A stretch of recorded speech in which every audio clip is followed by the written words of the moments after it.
لا حول ولا قوة إلا بالله العلي العظيم. بسم الله الرحمن الرحيم. الحمد لله الملك الحق المبين قاصم الجبارين مبير الظالمين مدرك الهاربين، والصلاة والسلام على سيد المرسلين وخاتم النبيين ورحمة للعالمين والمخاطب بطه وياسين سيدنا أبي القاسم محمد وآله الطيبين الطاهرين المعصومين المظلومين المنتجبين الميامين الشهداء الصديقين، سيما على بقية الله في الأرضين وحجته على العالمين. اللهم عجل له الفرج ولعنة الله على أعدائهم أجمعين. أما بعد، فقد قال الله عز وجل في كتابه المبين وفرقانه المتين وقرآنه المجيد وقوله الحق. بسم الله الرحمن الرحيم.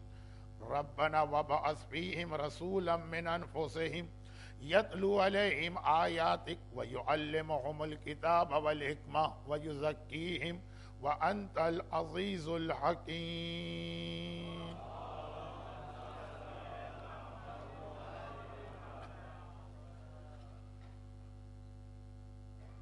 جیسا کہ کل میں اشارتاً ذکر بھی کر چکا ہوں اور باقاعدگی سے میری مجالس سننے والوں کو میری عادت معلوم ہے کہ عشرے کے درمیان بھی اگر کوئی ایسی تاریخ آ جائے جو کسی اہم ہستی سے منسوب ہو، تو چاہے روایات کا اختلاف بھی کیوں نہ ہو، لیکن میں اپنی مجلس کے عنوان میں کسی نہ کسی طریقے سے اس ذکر کو شامل کر دیتا ہوں. اور آج کی یہ تاریخ دنیا کے کئی علاقوں میں عقیلہ بنی ہاشم شریکۃ الحسین جناب زینب کبریٰ سلام اللہ علیہا کی وفات یا شہادت کی تاریخ کے طور پہ منائی جاتی ہے. 2 سال پہلے بھی میں نے گزارش کی تھی کہ اہل بیت اطہار کے مردوں میں بھی بلکہ معصومین میں بھی ولادت اور شہادت کی تاریخوں کے اختلاف تو ہیں، اور یہ ایک مورخ کا کام ہے، مرجع کا نہیں کہ ہم ہر خرابی مرجع کی گردن پہ ڈال دیں کہ دیکھیے ہمارے مراجع اس میں متفق نہیں ہوتے. تو اہل بیت اطہار جناب عباس کی تاریخ، جناب علی اکبر کی ولادت کی تاریخ، جناب علی اصغر کی ولادت کی تاریخ، مرد پھر معصومین، تو جو خواتین ہیں مقدرات عصمت و طہارت، ان کے بارے میں تو بہرحال اختلاف بہت زیادہ ہے، کیونکہ اہل بیت کے گھر کی خواتین کے حالات نہ صرف یہ کہ اس انداز سے لوگوں کے سامنے نہیں آتے تھے جس طرح مردوں کے حالات، اور اسلام کا ایک خصوصی مسئلہ اس کو ذہن میں رکھیے گا جو معصوم کے حوالے سے کبھی تھوڑا سا بدل جاتا، اور وہ مسئلہ یہ ہے کہ 5 چیزوں میں مومن بہت جلدی کرتا ہے،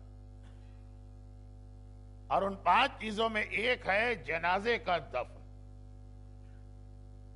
چنانچہ ابھی کسی کا انتقال ہوا تو اگر پرانا زمانہ ہو اہل بیت کے زمانے کا تو 1 گھنٹے کے اندر اندر دفن بھی ہو جائے. خود خاندان کے افراد ہی اتنے ہوں گے کہ تشییع جنازہ ہو جاتا ہے. اب اس پر ایک فقہی بحث تو ہے جس کو چھیڑنے کا وقت نہیں ہے، لیکن اشارہ کہ ایک طرف یہ بھی مستحب ہے کہ جنازے کی خبر دی جائے اور لوگ زیادہ سے زیادہ شریک ہوں، اور دوسری جانب یہ بھی مستحب ہے کہ جلد از جلد مرنے والے کو اس کی آخری منزل تک پہنچا دیا جائے. اب آج کل تو کچھ قانونی کارروائی ہوتی ہے، کچھ رات و دن کا مسئلہ ہوتا ہے، رات کے وقت قبرستان بند ہے تو دن کے وقت ہی جانا ہے، اور ڈاکٹر کا سرٹیفکیٹ ہوگا اور اسپتال کے مسئلے ہوں گے۔ پہلے زمانے میں تو کچھ بھی نہیں۔ تو اب یہ دو احکامات ٹکراتے ہیں، اور ہماری فقہ کا ایک بہت اہم چیپٹر ہے باب تزاحم۔ وہ یہ ہے کہ بعض اوقات دو واجبات ٹکراتے ہیں، کس کو لیں گے؟ بعض اوقات دو مستحبات ٹکراتے ہیں، کس کو ترجیح دیں گے؟ بعض اوقات دو حرام ٹکراتے ہیں، کس کو اختیار کریں اور کس حرام کو سے بچائیں اپنے آپ کو؟ بعض اوقات دو مکروہ ٹکراتے ہیں، کوئی نیا مسئلہ نہیں ہے، یہ شریعت میں قدم قدم پہ پیش آتا ہے۔ نامحرم عورت کا جسم بھی مس نہیں کر سکتا اور علاج کرنا بھی واجب، یہ بھی واجب ہے، وہ بھی واجب ہے۔ اگر یہ دو واجب ٹکرائیں تو کس واجب کو اختیار کیا جائے گا؟ اور کہیں پر بھی اپنی من مانی یا اپنی رائے یا اپنا نظریہ یا اپنا اندازہ یا اپنا قیاس نہیں چلے گا۔ ہر چیز کے بارے میں سیٹ اصول اسلام نے بتایا۔ تو اب یہ والی چیز، جیسے مثلا بزنس میں بہت ہی پرانی بات عرض کر رہا ہوں کہ جو شاید آج کل کے ماحول میں اس طرح سے پریکٹیکل نہیں ہے، لیکن جو اچھی اور ریپوٹیشن والی کمپنیاں ہیں وہ بغیر اسلام کا یہ مسئلہ سمجھے ہوئے اس پہ عمل کریں، اور وہ یہ ہے کہ جب ایک چیز خریدی جائے گی اور ایک چیز بیچی جائے گی تو دکاندار کے لیے مستحب یہ ہے کہ جتنا وہ بیچ رہا اس میں تھوڑا سا اضافہ کر کے بیچے۔ اگر 1 کلو کی کوئی چیز بیچی ہے تو پورا 1 کلو نہ ہو، اس میں تھوڑا سا اضافہ ہو۔ اور خریدنے والے کے لیے مستحب ہے کہ جتنا اس نے خریدا اس میں سے تھوڑا سا کم اختیار کرے۔ اب اگر ایک پارٹی جو ہے وہ بڑی دیندار ہے اور ایک پارٹی عام سی ہے تو کوئی ٹکراؤ نہیں۔ دکاندار شریعت کا خیال کرتا ہے، خریدار کو پرواہ نہیں ہے، دکاندار اپنے مستحب پہ عمل کر لے گا۔ اور اگر خریدنے والا مستحبات پہ عمل کرتا ہے، دکاندار کو کوئی فکر ہی نہیں، لیکن جہاں دونوں کے دونوں، یہ بھی چاہتا ہے کہ میں مستحب پہ عمل کروں اور وہ بھی چاہتا ہے کہ میں مستحب پہ عمل کروں، وہاں اصول بھی بتایا، دکاندار کا مستحب زیادہ اہم، اس کے مستحب کو ترجیح دی جائے گی، یعنی وہ زیادہ دے گا تو خریدار کو مستحب یہ ہے کہ اس کو قبول کر۔ اور جیسا میں نے کہا، جو ریپوٹیشن والی کمپنیاں، اگر ان کی پیکنگ 1 کلو لکھی ہے تو آپ دیکھیں گے اس میں کوئی 10 20 50 گرام زیادہ ہی ہوتا۔ تو یہ باب تزاحم بہت مشہور، بہت اہم اور بہت دلچسپ اس کی مثالیں۔ بس یہ دوسری بات ہے کہ مجلس اس کا موقع نہیں، لیکن باب تزاحم کی ایک اور مثال میں دے دوں جس کا حل پیش نہیں کروں گا، حل پیش کرنے جاؤں گا تو 1 گھنٹہ بھی کم، اور وہ یہ کہ اس وقت جس طرح سے دشمنان اسلام پوری کوشش میں ہیں کہ اسلام کا اس طرح نام و نشان مٹا دیا جائے کہ یہ آپس ہی کے اختلافات ان کو ختم کر دیں، ہمیں باہر سے بظاہر کوئی حملہ نہ کرنا پڑے، لیٹس جوائن دیم کی جو پالیسی ہے وہ یہی ہوتی ہے۔ تو ان حالات کے اندر تاریخ اسلام کے بڑے ٹریجک قسم کے واقعات، اہل بیت اطہار اور ان کے گھرانے پر ڈھائے جانے والے بہت ہی اہم مظالم، اس کا بیان بھی کھل کے نہیں ہو سکتا۔ خالی رہبر انقلاب آیت اللہ خامنہی نے نہیں فرمایا کہ ان چیزوں کا بیان کرنا اس وقت میں جائز نہیں، تمام مراجع کا یہی نظریہ۔ مگر دوسری جانب اگر ہم اپنے بچوں کو یہ تاریخ نہیں بتائیں گے اور ان تک یہ پیغام نہیں پہنچائیں گے کہ اہل بیت پہ کیا ظلم ہوا اور کس نے کیا، تو دیکھتے ہی دیکھتے ہمارے عقیدے بدل کے رہ جائیں گے۔ آج جو یہ جگہ جگہ آواز بلند ہوتی ہے کہ زیارت عاشورہ جیسی اہم زیارت، جو خالی ایک زیارت نہیں، اتنی برکتیں، اتنے فائدے، اتنا ثواب لے کے آتی، مومن کی عام زندگی کے اتنے مسائل زیارت عاشورہ کے پڑھنے سے دور ہو جاتے ہیں کہ بہت سارے مومنین کرام روزانہ زیارت عاشورہ پڑھ رہے ہیں، لیکن اس کے خلاف بہت زیادہ ان لوگوں اختلاف پیدا ہوتا ہے اپنے میں سے، جن کی سمجھ میں زیارت عاشورہ کا وہ لعنت والا ٹکڑا نہیں آتا۔ اور وہ کمپرومائز جب کرتے ہیں تو اس پہ کرتے ہیں کہ چلے زیارت عاشورہ پڑھ لیجئے، یہ والا حصہ پڑھنے کی ضرورت نہیں۔ اب یہ وہ لوگ ہیں زیادہ تر اس کے اندر ہمارے یوتھ اور ینگسٹر جو پیدا ہوئے اس ماحول میں یا پلے بڑھے اس ماحول میں جب پہلے مسئلے کی اہمیت بتائی جا رہی تھی، مگر جس طرح سے وہ بہت اہم ہے اس طرح سے یہ بھی بہت اہم ہے، اور اسی مسئلے کی اہمیت کی وجہ سے تو ایک طرف امام معصوم کی ان تمام حالات اور واقعات پہ خاموشی دیکھی جس کا اصل موقع فاطمیہ کی مجالس آتا، جس انداز سے امام معصوم خاموش رہے۔ آج حضرت بلال حبشی کے خلاف جو پاکستان میں ایک بہت زبردست طریقے سے پروپیگنڈا ہو رہا مومنین، یہاں تک کہ بعض لوگ نعوذ باللہ نعوذ باللہ نعوذ باللہ شام میں جا کر جب تک کہ ان کی قبر پہ جا کے ان پہ لعنت نہ بھیجیں وہ سمجھتے ہیں کہ شام کی زیارتوں کا حق ادا نہیں ہوا۔ اور یہ اپنے درمیان میں سے لوگ، اور جب ان سے پوچھا جائے کہ بھائی اختلاف کیا ہے تو وہ اہم بات جو بتاتے ہیں وہ یہ ہے کہ شہزادی پہ سارے ظلم ہو گئے، بلال خاموش تھے۔ تو خاموش تو سلمان فارسی بھی تھے، خاموش تو وہ ابو ذر غفاری بھی تھے جو کسی مرحلے پہ خاموش نہیں ہوئے، یہاں تک کہ ان کو جلا وطن کر دیا گیا۔ تو خاموش تو خود مولائے کائنات بھی تھے،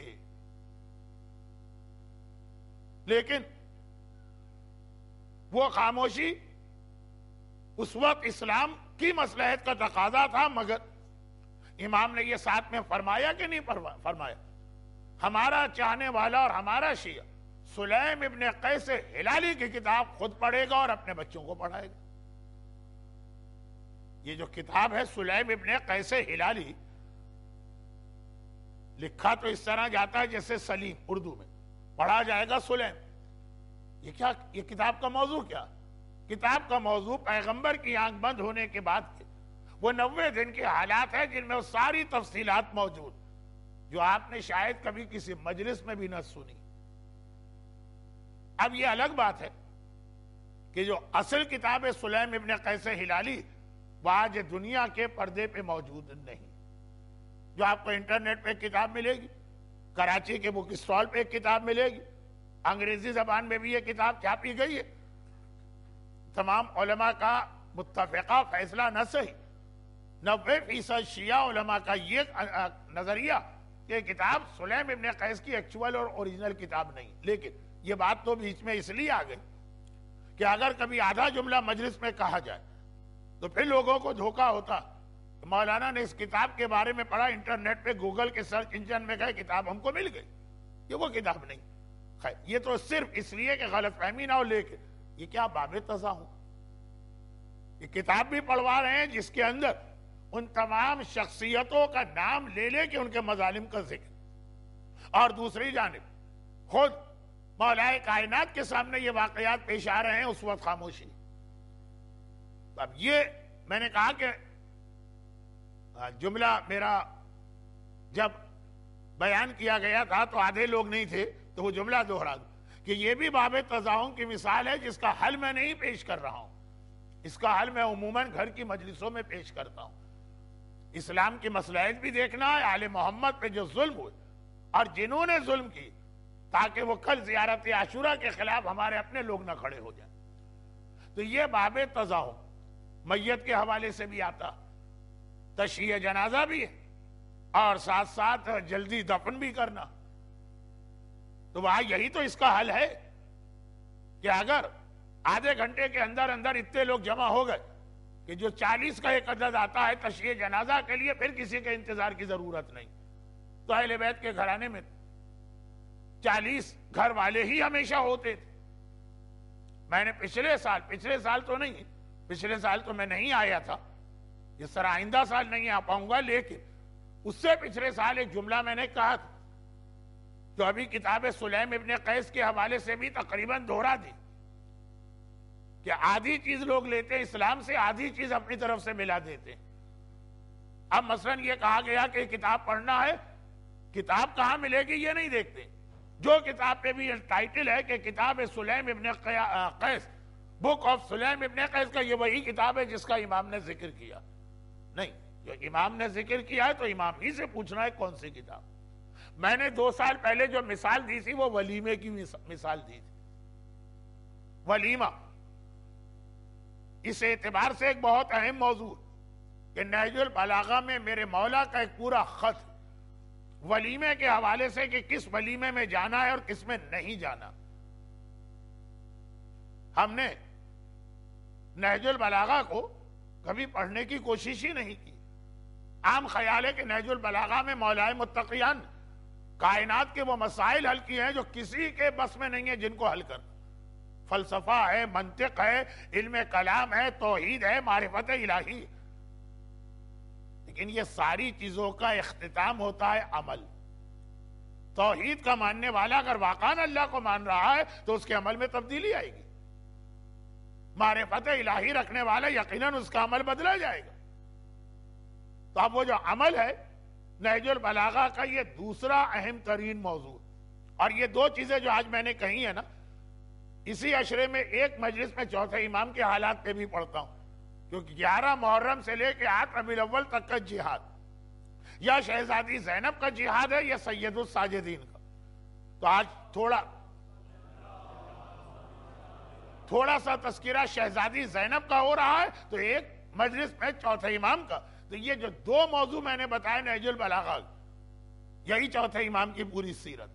تو ایک طرف توحید اور رسالت کے حوالے سے نہج البلاغہ، دوسری جانب عمل، اور عمل میں بھی یہی بات کہ نماز بھی ایک اہم عمل ہے جو حق اللہ بنتا ہے، اس ولیمہ بھی ایک اہم عمل ہے جو حق الناس بنتا ہے۔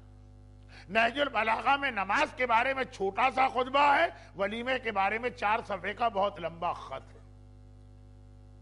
خطبے میں تو پھر بھی ایک امکان ہوتا کہ خطبہ، اس کا مطلب کیا، لوگ سن رہے ہیں، یاد رکھ رہے ہیں، اپنی میموری سے بعد میں لکھوا رہے ہیں۔ خط میں تو وہاں امکان ہوتا ہے کہ ایک لفظ سننے والوں کو دھوکا ہو گیا ہو، کوئی مس کر گئے ہو، بھول گئے ہو۔ خط میں تو یہ امکان بھی نہیں ہے، خط تو ریٹن فارم میں مولا نے لکھ کے بھیجا، اور کسی عام آدمی کو بھی نہیں خط لکھا۔ مولا کائنات کے انتہائی قریبی ساتھیوں میں عثمان ابن حنیف، بلکہ یہ پورا خاندان، یہ 2-3 بھائی، اور سب محبت علی میں سے ڈوبے ہوئے، اور مولا نے پھر ولیمے کے حوالے سے ان کو خط لکھا، جو کہ میرا موضوع نہج البلاغہ تو ہے نہیں، یا میرا موضوع ہماری معاشرتی خرابیاں تو ہے نہیں، ادھر جا نہیں رہا ہوں، لیکن ایک چھوٹی سی بات کہ ایک طرف ولیمہ اتنی تاکیدی حکم ہے، ولیمے کا اتنا تاکیدی حکم ہے، دوسری جانب ولیمہ کسے کہتے ہیں وہ ہم نے اپنی طرف سے بنا لی۔ جہاں دھوم دھڑکا ہو، جہاں مکس گیدرنگ ہو، جہاں پہ مثلاً گانے بجائے جا رہے ہیں، جہاں پہ دلہن بے حجاب میک اپ کر کے مردوں کے درمیان لا کے بٹھائی جا رہی ہے، جی ولیمہ تو سنت رسول، جو ولیمہ سنت رسول ہے اس میں 10 آدمی آ جائے تو ہو گیا ولیمہ۔ 10 تو خاندان کے محرم افراد ہی ہوتے ہیں جو جمع کیے جا سکتے ہیں۔ لفظ لیا ہے پیغمبر کی حدیث، لفظ لیا ہے دین کے احکامات سے، اور اس کا انٹرپریٹیشن یا اس کی تشریح کی ہے اپنی مرضی سے، تو یہ والا جو ظلم اپنی جگہ ہوتا۔ ولیمہ بات آ گئی اس سے کہ جو اسلام اجتماعی تقریبات کا حکم دیتا، وہ نہیں ہے کہ 200 ہو، 500 ہو، 1000 ہو تبھی وہ تقریب اسلامی تقریب کہلائی۔ ولیمے میں سارے خاندان کے افراد، بلکہ سارے جاننے والے، بلکہ جن کا زندگی میں کبھی ہم نے ولیمہ کھایا ان سب کو بلانا، یہ تو نہیں، یہ تو ہو گیا معاشرتی سیٹ اپ۔ اسلامی ولیمہ 10 آدمی، اور یہ مجھے حج کے ولیمے کے اعتبار سے اپنے قافلوں کو بتانا پڑتا ہے، لیکن اب بات تو ابھی تک آج کی مجلس کے ٹریک پر آئی نہیں، تو واپس آؤں۔ تشییع جنازہ اگر 10 15 20 40 تو بہت اچھا عدد، 40 آ گئے جو شہادت نامے پہ 40 کے دستخط کرائے جاتے ہیں، جو نماز جنازہ میں 40 کی گواہی مرنے والے کو عذاب سے محفوظ کرتی، بس فوراً جنازہ دفن کرنا۔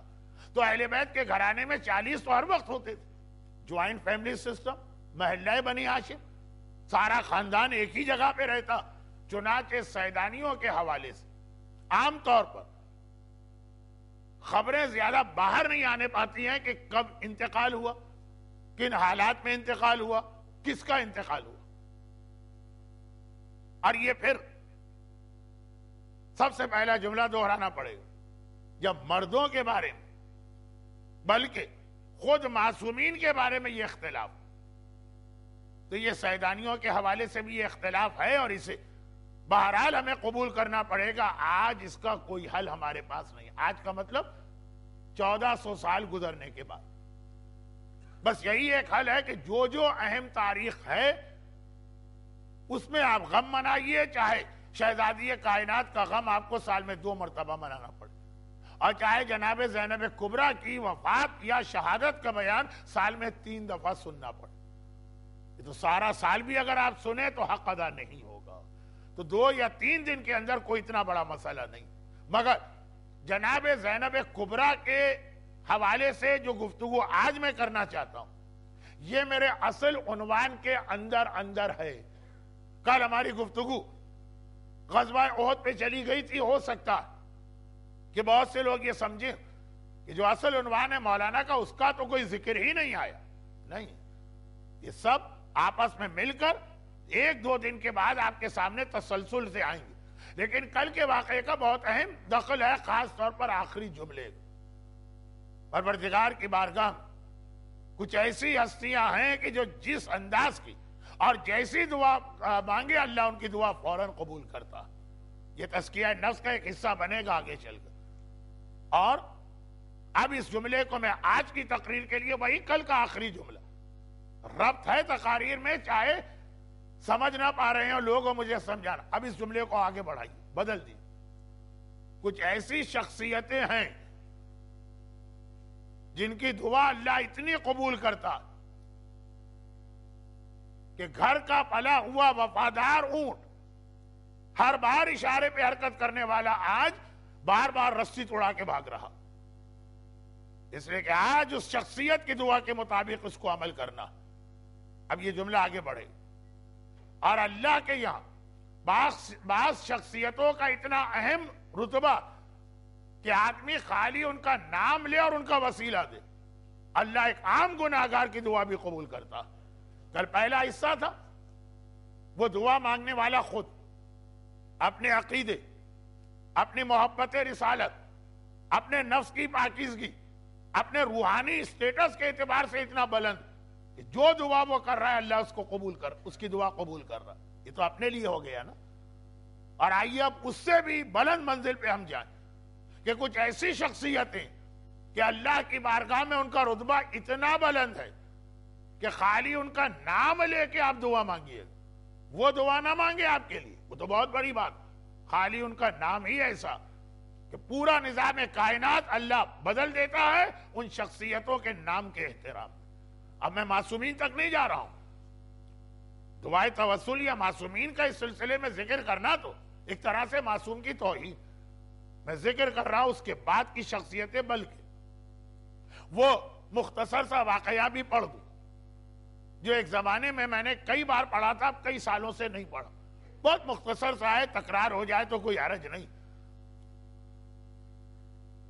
یہ واقعہ میرے والد کے دوست مولانا مسلم مہدی جرولی، جو زندگی کے آخری حصے میں پاکستان تشریف لائے، وہیں رہے 30-35 سال اور وہیں انتقال کیا، وہ اپنے والد کے حوالے سے دہرا رہے ہیں۔ بلکہ جب یہ واقعہ انہوں نے سنایا تو اس کے بعد فیڈرل بھی ایریا یا دستگیر سوسائٹی میں کئی بچوں کے نام، ایک ساتھ آپ کو کئی بچوں کے نام مسلم نظر آئیں گے، اور ایک ایج گروپ کے جو لوگ وہاں بیٹھے تھے جب یہ واقعہ بیان ہو رہا تھا تو ان میں سے جس کا مسئلہ تھا سب نے اس پہ عمل کیا۔ تو مولانا مسلم مہدی صاحب تذکرہ کر رہے ہیں کہ میرا نام مسلم کیسے رکھا گیا، اور اپنے والد کا ذکر کر رہے ہیں، جواہر البیان جیسی اہم کتاب کے مؤلف، اور نجف کے حوزہ علمیہ کے اس زمانے کے اسٹوڈنٹ، جو حوزہ علمیہ پہ ایک بڑا ہی کڑا وقت آیا تھا، بہت مشکل وقت، مالی اعتبار سے تو خیر حوزہ علمیہ ہمیشہ مشکلات میں رہا، ہماری تاریخ کے اور ایسی تاریخ کے جو بہت ریسنٹ ہسٹری، یعنی اس مجمع نسعین کے والد اور ان کی ماؤں نے جن مراجع کی تقلید کی ان میں سے نام بھی میں نہیں لینا چاہتا ہوں، غربت کے اس عالم میں اجتہاد کی منزل کو پایا ہے. کہ نجف کے عام لوگ، نجف میں خالی اسٹوڈنٹ تو نہیں ہے نا، عوام بھی ہے، وہ پھل کھانے کے بعد جو چھلکے کوڑے کے ڈھیر میں پھینکتے ہیں، رات کے اندھیرے میں جا کے وہ چھلکے اٹھا کے لاتے ہیں، اس کو دھوتے ہیں، یہ ان کے دن بھر کی غذا بنتی ہے. اور وہ جا کے پھر مرجعیت کی ایسی اہم شخصیتیں بنے. بہرحال ان کا نام میں لینا اس وقت ان کی ذرا توہین مجھے محسوس ہو رہی. اس وقت کے یہ طالب علم، مگر ہمیشہ میں بہہ جاتا ہوں تو میں اپنے آپ کو روکتا ہوں. مگر زیادہ اہم مسئلہ یہ تھا کہ سیکنڈ ورلڈ وار شروع ہوئی اور عراق میں نیا نیا پیٹرول یا انگریزی یا امریکن انگریزی میں گیس نکلی تھی اور ہر طاقت کی نگاہیں اس کی جانب. آغا ابو الحسن اصفہانی جیسی عظیم مرجع کی تقلید ہو رہی تھی. اور تاریخ شیعت میں دو مرجع ایسے ہیں جن کی رات کے اندھیرے میں امام سے بار بار ملاقات ہوتی تھی. البتہ انہوں نے زندگی میں خود کبھی نہیں کہا. ایک مقدس اردبیلی، مولا کی زری میں آپ داخل ہو گولڈن گیٹ سے تو لیفٹ سائیڈ کے کمرے میں جو قبر ہے مقدس اردبیلی، ایک مقدس اردبیلی اور ایک سید مہدی بحر العلوم. ہندوستان خاص طور پر نارتھ انڈیا کی شیعت سید مہدی بحر العلوم کی بڑی محتاج. لیکن یہ بہت ساری باتیں موضوع سے ہٹ کر. اور دو ایسے ہماری تاریخ کے مراجع جن کے نام امام کے خط آئے اور بالکل وہ کنفرم کیا انہوں نے. یہ جو پہلے دو مرجع ہیں انہوں نے خود زندگی بھر کبھی یہ اعلان نہیں کیا کہ ہماری امام سے ملاقات ہوتی، لیکن ہر شیعہ عالم اور ہر شیعہ مجتہد اور ہر شیعہ مرجع کو معلوم. میں نے 2 سال پہلے ذرا سا ایک اشارہ بھی کیا مقدس اردبیلی کے حوالے سے، ادھر میں اس وقت نہیں جا رہا ہوں. اب بات ہو رہی ہے کہ امام سے تنہائی کی ملاقات جس میں فیس ٹو فیس مکالمہ، اور دو ایسے مرجع ہیں جن کے نام امام کے باقاعدہ اتھینٹک خط ہیں. ایک شیخ مفید ہے اور ایک آغا ابو الحسن اصفہانی. شیخ مفید کا زمانہ بھی بڑا ہی پریشانیوں کا زمانہ تھا. یہ پورے 1000 سال پہلے کے مرجع ہیں. 412 ہجری میں ان کا انتقال ہوا، 1433. شیخ مفید کا زمانہ بھی بڑا نازک زمانہ ہے. بس اس سے آپ اندازہ کر لیں یعنی کیوں خط امام نے لکھے اس کو بیان کرنے کے لیے. ایک جملہ، شیخ مفید کا زمانہ وہ ہے جس میں اتنے مسلمانوں کے آپس کے جھگڑے بڑھ گئے کہ 3 سال حج ہی نہیں ہوا. تاریخ اسلام کے فقط 3 سال ایسے ہیں جب ایک آدمی بھی حج نہ کر سکا، جبکہ یہ شریعت کا مانا ہوا مسئلہ کہ خانہ خدا کو خالی چھوڑنا حرام اور حج کے دوران. یہاں تک کہ اگر اس لیے کوئی آدمی حج پہ نہیں جا رہا کہ دنیا بھر میں جتنے صاحب حیثیت ہیں سب حج کر چکے اور غریب پر حج واجب نہیں ہوتا، تب بھی واجب ہے کہ صاحب حیثیت دوبارہ حج پہ جائے. یہ اونلی انسٹنس ہے فقہ اسلامی میں. کبھی ہم کوئی اس کمپٹیشن میں سوال کرتے ہیں کہ ایک بار حج کرنے کے بعد استطاعت والے آدمی پہ دوبارہ حج کا واجب ہوتا. یہ موقع جب خانہ خدا پہ کوئی حج پہ نہیں جا رہا، چاہے گناہ بھی نہیں کر رہے، سارے لوگ حج کر چکے جن کے پاس حیثیت تھی، اب کوئی بچا ہی نہیں بطور مثال. لیکن شیخ مفید کے زمانے، بلکہ شیخ مفید کے زمانے کے یہی حالات حجر اسود خانہ خدا سے چھین کر اور لوٹ کے لے جایا گیا. کتنے سال خانہ کعبہ بغیر حجر اسود کے رہا. وہ بحرین میں لے جا کے کرامتی نے رکھ دیا اپنے، جو اس نے مسجد بنائی تھی اس کے اندر. یہ مسلمانوں کی بات ہو رہی، اب رہا کا تذکرہ نہیں ہے ہاتھیوں کا لشکر لے کے آیا ہو. تو یہ صرف میں یہ 2 جملوں سے حج نہ ہوا اور حجر اسود جنت کا پتھر باقاعدہ طاقت کے ذریعے سے اٹھا کر لے گیا سارے مسلمانوں کی آنکھوں کے سامنے. اور 20 سال سے زیادہ حجر اسود خانہ خدا میں نہیں رہا. چوری نہیں ہے، ایسا نہیں ہے کھو گیا ہے، پتا ہے کہ بحرین کے فلاں عبادت خانے میں رکھا ہوا. لیکن اتنی عالم اسلام میں اس وقت ڈس یونٹی تھی اور ایسا مردار تھا عالم اسلام. اور یہ میں بتا دوں، عباسی خلیفہ چل رہا تھا، خلافت کا نظام باقی تھا، اپنے آپ کو نہ. تو اب شیخ مفید کا زمانہ بہت ہے. امام زمانہ نے کچھ اسپیشل انسٹرکشن دی اپنے شیعوں کہ اس دور میں تمہیں کیا کرنا، اور وہ اتنے اہم تھے کہ امام زبانی شیخ کو پیغام دینا مناسب نہ سمجھا، بلکہ باقاعدہ تحریری صورت میں. اور ایک دوسرے آغا ابو الحسن اصفہانی، ان کا زمانہ second world war, British empire اور جرمن دونوں کو اس وقت عراق کی گیس یا پیٹرول چاہیے. اس وقت بھی میڈل ایسٹ کا جو قتل عام ہے اس کا ایک بہت اہم ریزن یہ گیس ریسورسز. لیکن یہ ایک بالکل اہم لیکن موضوع سے ہٹ کے بات ہو جائے گی. تو آغا ابو الحسن اصفہانی کی مرجعیت ایسے نازک موقع پر تھی کہ دنیا کی سیاست اتنے اونچے لیول پہ ہو رہی کہ امام زمانہ کو براہ راست اپنے اس نائب سے رابطے میں آنا پڑا. لیکن کبھی آغا اصفہانی نے یہ نہیں کہا کہ میری امام سے ملاقات ہوئی، اور ان کے بارے میں علماء بہرحال ابھی بھی ڈاؤٹ فل ہے ملاقات ہوئی کہ نہیں ہوئی. البتہ خط آئے جس کے اندر ایک گائیڈ لائن تھی، اور دونوں خطوط میں ایک جملہ تو ایسا جو میں اس لیے دہرا رہا ہوں. دیکھیں ٹاپک بھی بہت انٹرسٹنگ. بھئی شیخ مفید کے نام جو خط تھا اس میں لکھا کیا تھا، اور ایک کوئی تھوڑی کئی خط آئے.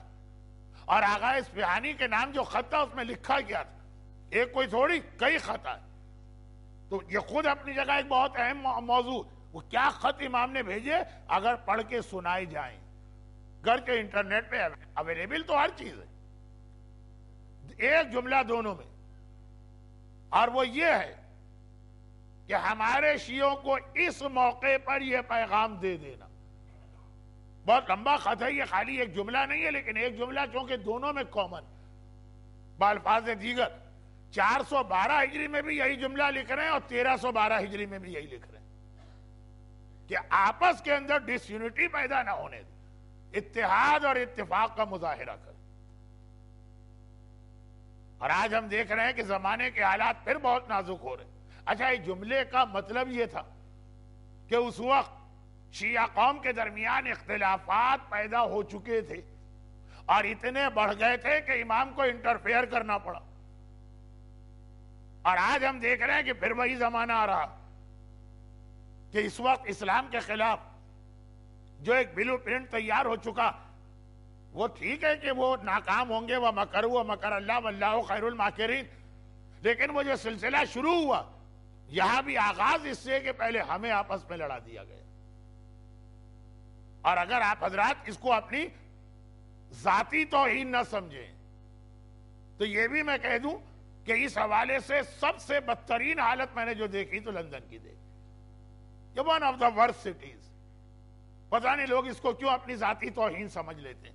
آپ نے لندن کے خلاف یہ بول دیا. وہاں تو سمجھ میں آتا ہے کہ جی مجھے حیدرآباد کے خلاف کچھ نہیں بولنا، مجھے لکھنؤ کے خلاف کچھ نہیں بولنا، مجھے کراچی اور لاہور کے خلاف. لیکن اب لندن یہاں جتنے اختلافات پیدا ہو گئے، شیخ مفید کے نام خط، آغا ابو الحسن اصفہانی کے نام خط، اب یہ تقریر کہیں کی کہیں چلی گئی. لیکن بات ہو رہی تھی مولانا مسلم مہندی صاحب کے نام رکھنے کی. اور چونکہ میں نے یہ واقعہ کئی بار پڑھا تو بہت جلدی آگے بڑھ جاتا ہوں. کہا کہ میرے والد عراق میں آغا ابو الحسن اصفہانی کی قیادت کا جو حوزہ ہے اس میں تعلیم حاصل کر رہے ہیں، علی اکبر مہدی جرملی. مگر چھٹیوں پر ہندوستان آتے ہیں، پھر واپس جاتے ہیں. پہنچے واپس نجف، ہاسٹل میں رہتے ہیں جہاں دنیا بھر کے طالب علموں کا جو رہنے کا ایک سسٹم ہے. گھر سے خط آ گیا. اچھا، پہلے زمانے میں خط اور لفافے ایسے ہوتے تھے کہ کھولے بغیر اندازہ ہو جاتا تھا گڈ نیوز آئی ہے کہ بیڈ نیوز آئی. موت کی خبر کس طرح سے کٹے ہوئے لفافے سے آتی تھی، اچھی خبریں کس طرح آتی تھی. دیکھیے ابھی ایک نسل گزری ہے اور یہ ساری چیزیں بہت پرانی تاریخ لگ رہی. بچوں کی تو سمجھ میں بھی نہیں آئے گا. خط آ گئے. اب وہاں ہر اسٹوڈنٹ کو الگ کمرہ کو تھوڑی ملتا تھا، خاص طور پر نجف کے وہ حالات جو میں نے ابھی بتائے. پھلوں کے چھلکے دھو کر کوڑے سے اٹھا کے کھائے جاتے ہیں، 4 5 5 6 6 کمرے میں رہ رہے ہیں، سب نے دیکھ لیا، کہا بہت اچھی کوئی خبر ہے، لفافہ بتا رہا، کیا خبر ہے؟ کہا کہ میں ابھی چھٹیوں میں ہندوستان گیا تھا، واپس آیا ہوں، خبر آئی ہے کہ میرے یہاں بیٹا پیدا ہوا، تو بڑی خوشخبری ہے، مٹھائی کھلاؤ، جو ہر جگہ دوست اور بے تکلف دوست۔ کہا کہ نہیں، اس کے پیچھے دوسرا خط آ رہا ہے جس کے اندر اس بچے کی موت کی اطلاع آئی ہے۔ یہ تم نے کیسے کہہ دیا؟ موت تو ایک ایسا راز ہے کہ سوائے اللہ کے کسی کے علم میں ہی نہیں، اتنے یقین کے ساتھ کیسے کہہ دیا؟ کہا دیکھ لینا۔ اچھا دیکھ لیں، 1 ہفتے کے بعد دوسرا خط آ گیا، تمہارا بیٹا مر گیا۔ اب حیرت، کہا کہ تم نے اتنی صحیح پریڈکشن کیسے کر دی؟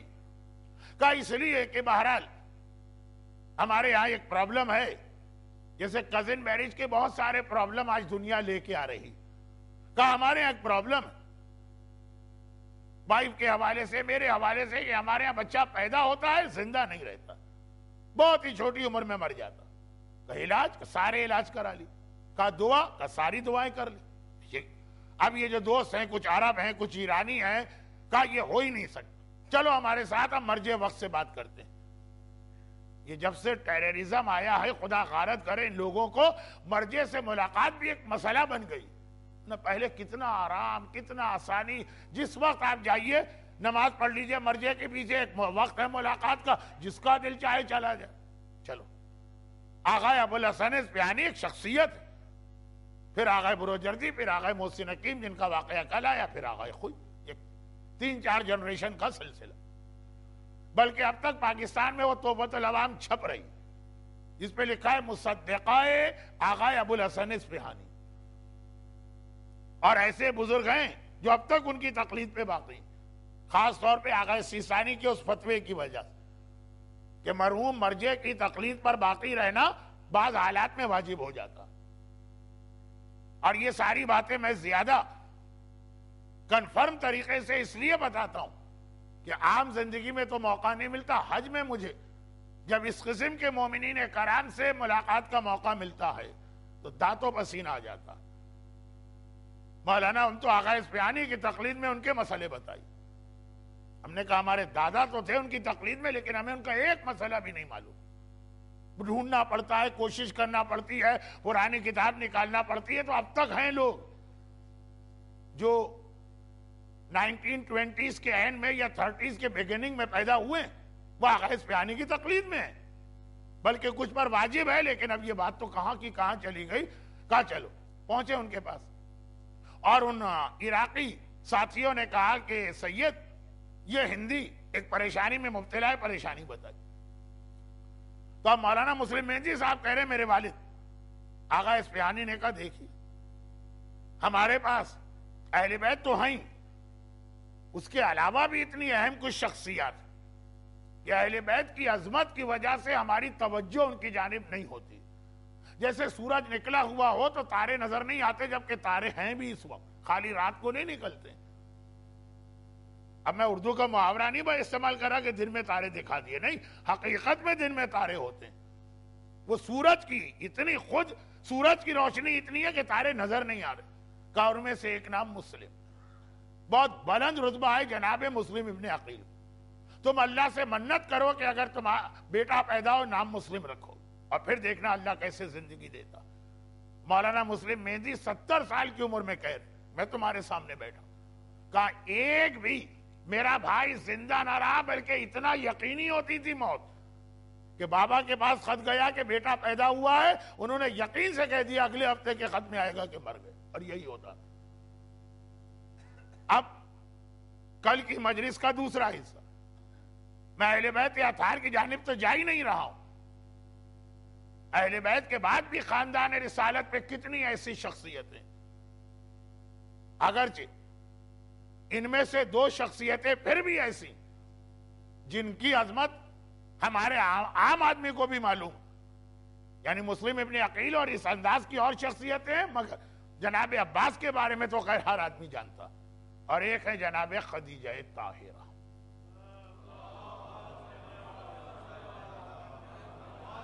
اصل میرا عنوان ذہن میں رکھیے گا، یہ ساری تقریریں اس سے ملیں گی جناب خدیجہ طاہرہ کے حوالے سے۔ ایک مختصر سا واقعہ میں اس لیے پڑھنا چاہ رہا ہوں کہ یہ واقعہ اسی سال 4-5 مہینے پہلے جنگ اخبار میں چھپا ہے، لیکن آپ کسی بھی ایسے حاجی سے پوچھئے جس نے میرے ساتھ حج کیا ہوا کہ پہلے حج سے لے کے یہ اخبار میں واقعہ چھپنے تک ہر سال میں اپنے حاجیوں کو بتاتا تھا۔ لوگ سنتے بھی تھے لیکن کچھ پہ اثر ہوتا تھا، کچھ پہ نہیں ہوتا تھا۔ اور چونکہ زبانی بتانا تو پھر میری ہی زبان کا واقعہ ہو گئے، تو اپنے ساتھ میں ایک پرنٹ آؤٹ لے کے گھوم رہا ہوں، اور پہلے محرم سے اب تک جہاں جہاں اشرے پڑے تو یہ اتنا خستہ ہو چکا ہے کہ مجھے لگ رہا ہے کہ ادارہ جعفریہ کے اشرا ختم ہونے تک یہ ضائع ہو چکا ہوگا۔ تو میں نے کہا جلدی سے اس کو پڑھ دوں، پھر آج کی رات کا عنوان۔ اور یہ واقعہ میں بہت جلدی پڑھ رہا ہوں، کیوں؟ اتنے سالوں سے تو آپ مجھے سن رہے ہیں۔ 87 میں میں نے پہلی مجلس ادارہ جعفریہ میں پڑھی تھی، 24 سال۔ میری عادت ہی نہیں ہے کہ کوئی پرچہ لے کے کچھ پڑھوں یا کوئی کتاب، بلکہ میں بہت انکمفرٹیبل فیل کرتا ہوں۔ مگر واقعہ اچھا، یہ اس قسم کے بہت واقعات۔ یہ ڈیٹ کیا ہے؟ جمعہ 6 اگست 2011، اور ابھی تک انٹرنیٹ پہ جنگ کے آرکائیو میں یہ موجود، اگست کے اخبار موجود ہے، 6 اگست کالم۔ بہت مختصر پڑھ رہا ہوں، ہے تو بہت لمبا، 2 کالم کا واقعہ، لیکن بہت مختصر۔ یہ لکھا اس لیے گیا ہے کہ جن صاحب نے لکھا ہے ان کے ایک دوست سے امان اللہ، ان کا انتقال ہوا تھا جولائی 2011۔ اب وہ لکھتے ہیں کہ ابھی خبر آئی ہے کہ امان اللہ کا مکے میں انتقال ہو گیا۔ اب یہ فرماتے ہیں کہ میری ان سے 1980 سے دوستی ہے، 80 نہیں، 80s میں کبھی میری دوستی ہوئی، یعنی میں اس سے بھی پہلے اس قسم کے واقعات کا گواہ ہوں۔ اچھا، اس کے ساتھ 2 باتیں سن لیجئے۔ جب 1917 میں روس میں کمیونزم آیا تھا، ہم نے کمیونزم کی پیدائش بھی دیکھی، اس کی جوانی بھی دیکھی، اس کا بڑھاپا بھی دیکھا، اس کا جنازہ اٹھتے ہوئے بھی دیکھا۔ لیکن جب وہ شروع میں آیا تھا تو بخارا کا علاقہ جو اسلام کا ایک بہت اہم علمی مرکز تھا، وہاں پہ بڑے ظلم کیے تھے، تو بخارا کے لوگ ہجرت کر کے نکلے تھے۔ اس وقت کی سعودی حکومت خاص ان کے لیے اپنا قانون بدلا اور ان کو سعودی نیشنلٹی دی، ورنہ سعودی عرب یا گلف کے علاقے میں نیشنلٹی دینے کا رواج نہیں، اور یہ لوگ وہاں پہ آج بھی بخاری کہلاتے ہیں۔ آپ تو خالی ایک ہی بخاری کو جانتے ہوں گے، صحیح یا غلط، مگر یہ جو ہے نا پورا ایک بہت بڑا طبقہ اور کمیونٹی ہے بخاری لوگوں کی۔ اور جب 1960s میں برما میں کمیونزم آیا تھا، 63 میں غالباً وہ جنرل لیون لے کر آیا تھا کمیونزم، تو برما میں مظالم شروع ہوئے تھے۔ اچھا، برما تو شیعت کا بھی ایک بڑا مرکز تھا، جو مظالم ہوئے تھے تو برما سے بہت سے لوگ نکلے تھے، خاص طور پر 70s میں بہت زیادہ ظلم ہوئے تھے۔ انہیں سعودی عرب نے جسٹ لائک نیشنلٹی تو نہیں دی، لیکن ایک ایسا پاسپورٹ دیا کہ وہ پوری زندگی وہاں رہ سکتے ہیں۔ یہ 2 چیزیں ذہن میں رکھیے۔ امان اللہ جو تھے برما کے رہنے والے تھے، جب ان کے ملک میں کمیونزم آیا تو وہ وہاں سے ہجرت کر کے پاکستان آئے۔ پاکستان تو آپ کو معلوم ہے نا، اس وقت بین الاقوامی یتیم خانہ، جس کا دل چاہے وہاں پہ آ رہا، صرف وہاں رہنے والوں کے لیے وہاں رہنے کو ناممکن بنا دیا گیا۔ تو برما والے بہت لوگ آئے تھے 70s میں۔ سعودی حکومت نے پھر برما کے لوگوں ویزے دے دے کے اپنے ملک میں بلائے، تو یہ بھی مکہ آ گیا یہ لڑکا۔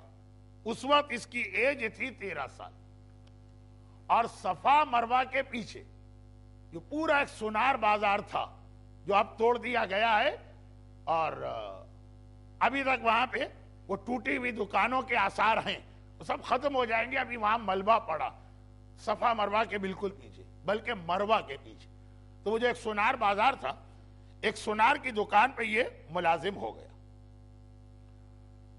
اب یہ کالم نگار لکھتے ہیں کہ میں نے وہ دکان دیکھی ہے، لیکن بہرحال اب وہ بازار حرم کا حصہ بن گیا۔ حرم کے حصے کا مطلب حرم کے پیچھے جو صحن بنایا گیا صفا مروہ کے سامنے، اس کا حصہ جلدی جلدی. اب یہ امان اللہ جو 13 سال کے تھے بتاتے ہیں کہ ان کے سامنے کی دکان ایک بخاری کی دکان تھی. بخارا کا رہنے والا ایک آدمی جو 1920s میں نکلا تھا وہاں سے مکہ آیا اور اس کی اپنی دکان تھی. وہ صبح سویرے تلاوت قرآن کر کے اپنی دکان کھولتا تھا. ایک دن سامنے کی دکان کے مالک نے بلایا اور مجھ سے کہا کہ میری دکان کے کونے کی طرف چلے جاؤ. اشارہ کیا اور دیکھو کہ وہاں کیا ہے. آمنے سامنے دونوں کی دکان ہے. وہ بخاری ان کے دادا کی ایج کا. دیکھو گیا یہ لڑکا, وہاں دیکھا کچھ نظر نہ آیا, لیکن ایک عجیب سی خوشبو اس کی ناک میں آئی. ایک عجیب خوشبو, دنیا کے کسی پرفیوم کی کوئی فریگننس ایسی نہیں, اس نے خوشبو سونگی. خیر واپس آیا تو بوڑھے بخاری نے یعنی دکان کے مالک نے کہا کیا دیکھا؟ اس نے بتایا دیکھا تو کچھ نہیں, سونگا. ایک عجیب خوشبو ہے اور آج تک ایسی خوشبو میں نے نہیں سونگی. سعودی عرب جانے والوں کو معلوم ہے کہ عرب کلچر میں خوشبو کا رواج بہت زیادہ ہے, بہت زیادہ. اور اسی وجہ سے وہاں پہ سونار بازار جہاں تھا وہاں بھی پورا بازار خوشبو کی دکانوں سے بھرا تھا. بلکہ ابھی تک اردو میں وہ کتابیں ہیں حج کی. آغا خوئی کی کتاب میں بھی مسئلہ تھا, امام خمینی کی کتاب, کہ صفا مروہ کی سعی کے درمیان جب آپ خوشبو والوں کی دکان کے قریب سعی کریں گے تو کیا کرنا, کیونکہ احرام کی حالت میں خوشبو سونگنا حرام. صفا مروہ جب ہم کرتے ہیں تو ہمارے بدن پہ احرام ہوتا اور پوری خوشبو کی دکانیں وہیں. تو میں یہ بتا یہ رہا تھا, سوق العطاران میں بتا یہ رہا تھا کہ اس لڑکے نے ہر قسم کی دنیا کی ہر خوشبو سونگ رکھی. قدیم عربی خوشبو سے لے کے جدید ترین جو پرفیوم تھے وہ سب سعودی عرب میں جاتے ہیں, اور وہ تو خوشبو کی مارکیٹ. کہہ رہا ہے کہ میں نے جواب دیا کہ دیکھا تو کچھ نہیں, سونگا, اور ایسی خوشبو میں نے آج تک نہیں سونگی. بوڑھے بخاری نے کہا کہ ہاں میں بھی یہی جاننا چاہتا تھا, کیونکہ کبھی کبھی دکان کے اس کونے میں جب میں جاتا ہوں یہ خوشبو میری ناک میں آتی اور وہاں کوئی ایسی چیز نہیں. اب میرے دل میں خیال آیا یہ خالی میرا وہم ہے, اور خیال کی کوئی خوشبو ہے کہ حقیقت. اور ہر جگہ یہ مشہور ہے دنیا میں, یہ بچے جو ہیں وہ معصوم ہیں اس لیے وہ حقیقت تک پہنچ جاتے ہیں. میں نے تجھے بھیجا, یاد ہوگا شاید کبھی آپ کو بھی بٹھایا گیا ہو. پاکستان میں جن وغیرہ فال والے تیل کا ایک پیالہ لاتے ہیں, بچے سے کہتے ہیں بیٹا غور سے دیکھو, تو بچے کی رپورٹ کو سب صحیح سمجھتے ہیں. خیر, تو میں نے اس لیے بچے کو بھجوایا کہ خوشبو خالی میں سونگ رہا ہوں کہ حقیقت میں خوشبو ہے. خیر بات ہو گئی. امان اللہ نے کہا نہیں میں نے بھی سونگی, یہ آ کے بیٹھ گئے. اب دیکھیے خوشبو ذرا سے میری ناک میں گئی. میری دکان کا مالک آ گیا, تھوڑی دیر گزری, یہ تو ملازم ہے چھوٹے موٹے کام کرنے والا. آپ لوگوں نے تو پتہ نہیں پاکستان کب چھوڑا. پاکستان میں ہمارے یہاں ایسے بچے چھوٹے کہلاتے, چھوٹا ذرا پانا اٹھا دینا, چھوٹا ذرا یہ اٹھا دینا, چھوٹے. تو اب یہ چھوٹے دکان کا مالک آ گیا, اور آنے کے بعد آتے ہی اس نے کہا کہ آج سے دکان تیری, اب میں یہاں نہیں آؤں گا. سونے کی دکان کا مالک کہہ رہا بس یہ کر کے اس دکان میں جو پروفٹ ہو اتنا حصہ تیرا, اتنا حصہ میرا حصہ گھر پہ پہنچا دے, یہ ساری دکان تو چلا. میں حیران ہوا, میں نے کہا کیوں؟ کہا کہ میرے بیٹے جو بڑے ہو گئے ہیں وہ یہ سونار کا کام نہیں کرنا چاہتے, اور سب مکہ چھوڑ کے بھی مختلف شہروں میں چلے گئے. میں بوڑھا آدمی, میں یہ محنت نہیں کر سکتا کہ روز آؤں, چک کروں, دکاندار گاہکوں سے بات کروں, حساب کروں. یہ سب تیرے حوالے. 13 سال کا بچہ یا 14 سال کا دیکھتے ہی ملین, یہ سونار کی دکان ہو, سعودی عرب کے سوناروں کی دکان میں آپ نے سونا دیکھا؟ دیکھیے گا مگر اپنی بیویوں کو مت دیکھنے دیجیے گا. اچھا خیر ہے, دیکھتے ہی میں اس کا مالک بن گیا دکان کا. خالی دکان نہیں, دکان میں زیور بن کے آتے ہیں کارخانے سے, اس کے 3 کارخانے تھے, اس کا بھی میں مالک. اور کارخانوں میں منو سونا تھا. میں صبح دکان میں آیا اور 1 گھنٹے کے اندر دکان, 3 کارخانے اور منو سونا. اب لوگ تو اس کے نصیب پہ رش کرنے لگے. کسی کی سمجھ میں نہیں آ رہا تھا کہ آخر اس بوڑھے عرب کو ہوا کیا. اس کے ذہن میں کبھی کبھار ایک خیال آتا تھا کہ وہ جو میں نے بوڑھے بخاری کی دکان میں خوشبو سونگی، وہ خوشبو میری ناک میں پہنچی اور اس طرح میری حالت بدلی۔ خیر، اب زمانہ اور آگے بڑھا، زمانہ ہی آگے بڑھا کہ جب سعودی حکومت نے صفا اور مروہ کے علاقے کو ایکسٹینڈ کیا، 5 سال پہلے یہیں پہ میں تھا جب یہ فقہی مسئلہ سوال و جواب میں مجھے بتانا پڑا تھا اسی ممبر سے، تو جب وہ ایکسٹینشن ہوا اور پیچھے ایک بہت بڑا صحن بنایا گیا، کھلا صحن جا کے لوگ وہاں بیٹھ سکیں، تو اس وقت یہ سنار بازار بھی توڑا گیا، چنانچہ اس کی دکان بھی ٹوٹی، لیکن وہاں کی حکومت نے جن کی دکان ٹوٹی ہے اس کو اس کے بدلے آپشن دیا تھا کہ دکان کے بدلے دکان لے لو یا پیسے لے لو، اس کو بھی آپشن دیا، لیکن یہ نہیں کہ ایک دکان کے بدلے ایک دکان، جو زمین تھی وہ تو بہت ہی پرائم لوکیشن کی تھی، ایک دکان کے بدلے میں اس کو 3 دکانیں ملی، وہ بھی حرم کے دوسری طرف جہاں ہلٹن ہوٹل ہے، وہ جو دکانیں، اب میں ایک دکان کے مالک سے بیٹھے بیٹھے 3 دکانوں کا مالک بن گیا، لیکن باقاعدگی سے اس بوڑھے کا حصہ اس کو پہنچاتا تھا۔ ایک دن وہ بوڑھا آدمی میرے پاس آیا اور کہنے لگا مجھے اپنا حصہ بھی نہیں چاہیے، بالکل مرنے کے قریب، آج سے میرا تیرا کوئی تعلق نہیں، اب سب کچھ تو ہوئی، 3 دکانیں، 3 کارخانے، منو سونا۔ اب یہ کہہ رہا ہے کہ پھر مجھے ایک دن اطلاع ملی کہ میری دکان کے بعد جو میرے سامنے والی لائن تھی دکانوں وہ بھی ٹوٹی، اور وہ بخاری جس نے مجھے بلا کے خوشبو سونگوائی تھی اس کی دکان بھی ٹوٹ گئی۔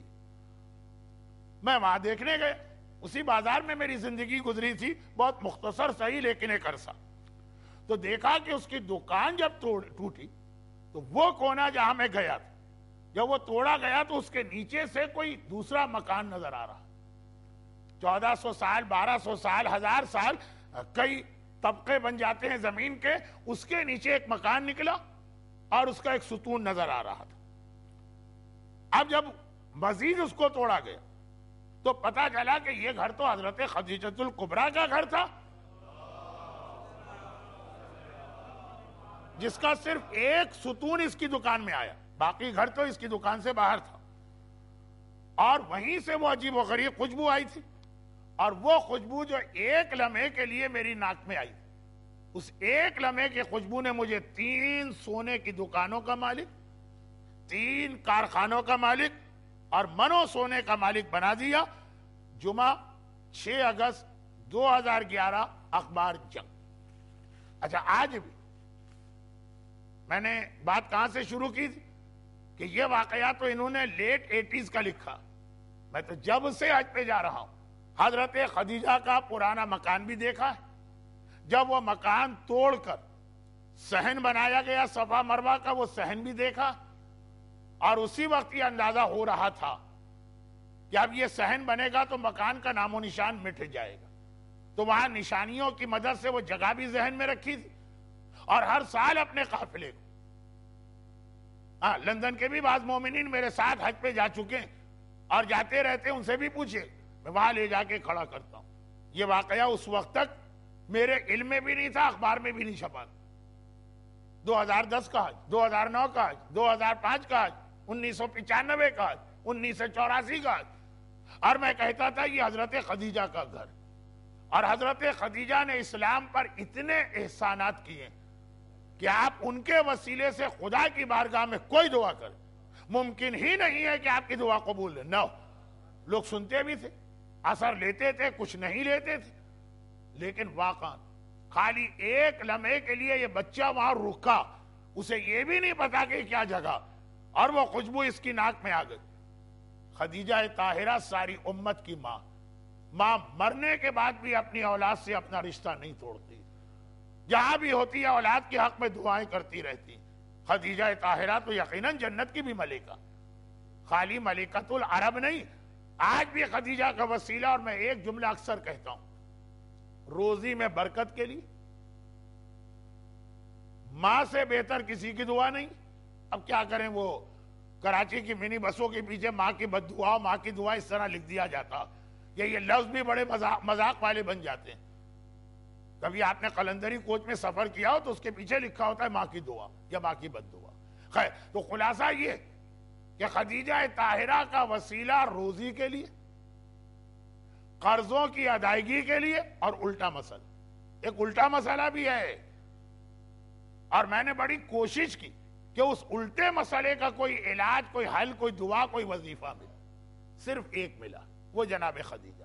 باقی روزی کے لیے بہت سارے عمل ہیں، باقی قرضوں کی ادائیگی کے لیے بہت سارے عمل ہیں، ان میں سے ایک خدیجہ طاہرہ کا وسیلہ، مگر ایک الٹا مسئلہ، قرضوں کا نہیں، ہم نے لوگوں کو پیسے دیے بزنس میں لگانے کے لیے یا ان کی مجبوری میں ان کی مدد کے لیے قرضے کے طور پہ، اب وہ واپس نہیں کر رہے۔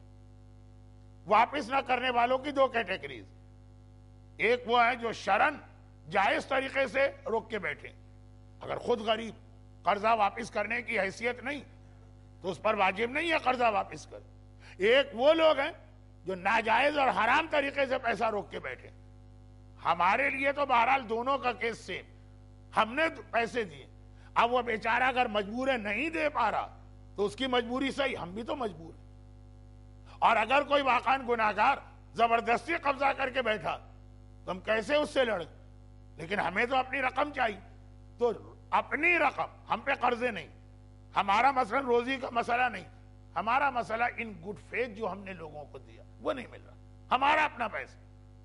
جیسا کہ میں نے عرض کیا کہ بہت میں نے ڈھونڈا اس کے لیے، نہ کوئی دعا ملی، نہ کوئی قرآنی سورہ ملا، نہ کوئی خاص عمل ملا، پوری احادیث کے ذخیرے میں صرف ایک حدیث نظر آئی۔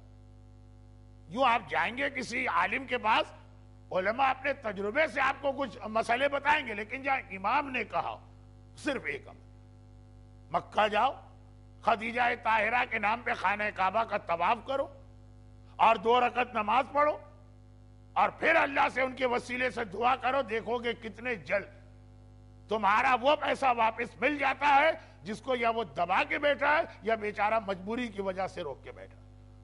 خدیجہ طاہرہ کا درود بھیجے محمد والا،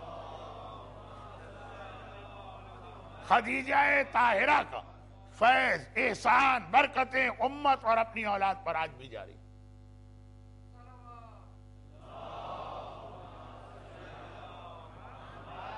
1400 سال کے بعد بھی، اور دیکھیں کس انداز سے مجھ جیسے کی مجلس میں آپ نے 3 سلواتیں بھیج دی خدیجہ طاہرہ کے احسان کو ذہن میں رکھتے ہوئے، تو جس وقت خود خدیجہ طاہرہ تھی اس وقت کے مسلمان کتنا خدیجہ طاہرہ کے احسان کو دیکھ بھی رہے، مان بھی رہے۔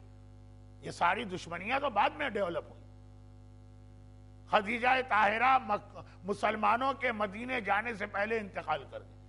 خدیجہ طاہرہ کی وفات مکے میں ہوئی تھی، مسلمانوں کو یہ ساری ہری ہری سوجی تھی مدینے جانے کے بعد۔ تو خدیجہ طاہرہ کی شخصیت وہ زمانہ آنے سے پہلے ہی آنکھوں سے چھپ گئی۔ خدیجہ طاہرہ کا احسان مدینے کے اندر ہر آدمی جانتا بھی ہے اور مانتا بھی ہے۔ اب جیسے جیسے مدینے کے حالات بہتر ہو رہے ہیں، لوگوں کو کھانے کو مل رہا، لوگوں کو مکان مل رہے ہیں، پیغمبر نے ہجرت کے بعد کے مسئلے آہستہ آہستہ کر کے سلجھانا شروع کی۔ بدر احد کے مال غنیمت بھی آنے لگے۔ بدر و احد تو 2 نام، ورنہ اس دوران اور کئی چھوٹی چھوٹی اسلامی لڑائیاں ہوئی۔ اب لوگوں کو بار بار یاد آ رہا، جب ہم فاقہ زدہ تھے تو خدیجہ ہم کو کھانا کھلاتے، جب ہمارا آقا ہم پر بہت ظلم کرتا تھا خدیجہ ہمیں خرید کے آزاد کرتی۔ اب مسلمان ذرا سے تڑپ رہے ہیں، یا رسول اللہ، جیسے اگر آج بھی غیرت مند کوئی بیٹا، ماں مر چکی ہے، میں ماں کے احسان کا بدلہ کیسے دوں؟ پیغمبر سے سوال ہوتا ہے کہ یا رسول اللہ، ہم خدیجہ طاہرہ کے احسان کا بدلہ کیسے دیں؟ پیغمبر ایک دن فجر کی نماز کے بعد 5 ہجری یا 6 ہجری مسجد میں اس حالت میں آئے کہ گود کے اوپر ابا پڑی، یا نانا اس طرح مسجد میں آیا تھا یا حسین اس طرح کربلا میں اصغر کو لائے تھے۔ نمازیوں کے سامنے ابا کو ہٹایا، دیکھا 1 گھنٹے کی بچی پیغمبر کی گود میں۔ پیغمبر نے ایک مرتبہ وہ بچی دکھائی اور کہا ہاذہی مثل خدیجہ، میری یہ بچی خدیجہ طاہرہ کی مانند ہے۔ اور میں نے اس کا نام زینب رکھا۔ اب مسلمانوں کا دیکھیے پہلے سے ایک سوال ہے، خدیجہ طاہرہ دنیا سے چلی گئی، ہم حق خدیجہ کیسے ادا کریں؟ پیغمبر نے اشارتاً کہا یہ مثل خدیجہ ہے، اس کا حق ادا کرو، خدیجہ کا حق ادا ہو جائے۔ زینب کے معنی کیا ہیں وہ تو اپنی جگہ بحث، مگر جو ہمارے عام طور پہ بات مشہور ہو گئی کہ زینب کے لفظی معنی کچھ بھی ہوں، جیسے کربلا کے معنی کچھ بھی ہوں، لیکن بہرحال وہ جگہ کرب و بلا کی جگہ تو ہے۔ زینب کے معنی کچھ بھی ہوں، زینب زین اب تو ہے، باپ کی زینت تو ہے، لیکن کہا یہ خدیجہ طاہرہ کی معنی، یعنی خدیجہ کا حق ادا کرنا ہے، زینب کا حق ادا کرنا۔ خدیجہ طاہرہ کی خدمت کا دل چاہتا ہے، زینب کی خدمت کرو۔ خدیجہ طاہرہ کا احسان یاد آ رہا ہے، ان احسانوں کا بدلہ دو زینب کے ذریعے سے۔ اور خدیجہ تمہاری ماں ہیں، میری یہ بیٹی خدیجہ کی مانند ہے۔ اب اور کوئی خدمت مومن کرے کہ نہ کرے، اور کوئی خدمت مسلمان کرے کہ نہ کرے، اور کوئی خدمت کلمہ گو کرے کہ نہ کرے، ماں کے سر سے چادر کوئی نہیں چھینے گا، ماں کے بازوؤں میں رسی کوئی نہیں باندھے گا، ماں کی کمر پہ کوڑے کوئی نہیں مارے گا، ماں کو بازاروں میں دیکھ کر تالیاں کوئی نہیں پیٹے گا، پتھر کوئی نہیں پھینکے گا، مگر اللہ یہ مسلمان جس بیٹی کے لیے رسول کہے گئے کہ یہ مثل خدیجہ ہے، کس انداز سے اس کو لے کے کبھی بازاروں میں گئے اور کبھی درباروں میں گئے۔ بہت ہی مختصر، بس ایک روایت اور آج کی مجلس ختم۔ روایتوں میں ہے کہ جب اہل بیت کا یہ قافلہ شام میں داخل ہوا اور شہزادی زینب بازار میں پہنچی تو دو عجیب چیزیں بازار کے لوگوں نے محسوس کی۔ پہلی بات، شہزادی کا سارا سر کے سارے بال خون سے رنگین، اور دوسرا یہ کہ زینب کا چہرہ زخمی ہے اور زینب کے چہرے سے بھی خون جاری ہونے کے آثار ہیں۔ دونوں کے بارے میں سوال کیا گیا، یہ سر کیسے؟ جب کربلا سے چلی تھی تب سر پہ سرخ چادر تو تھی شام غریبہ، چادر چھننے سے پہلے بال کیسے سرخ ہوئے؟ اس کا بھی ایک جواب امام نے دی، اور ایک یہ کہ یہ چہرے پہ زخم کہاں سے آیا، اس کا جواب مختار نے دیا، خود نہیں دیا۔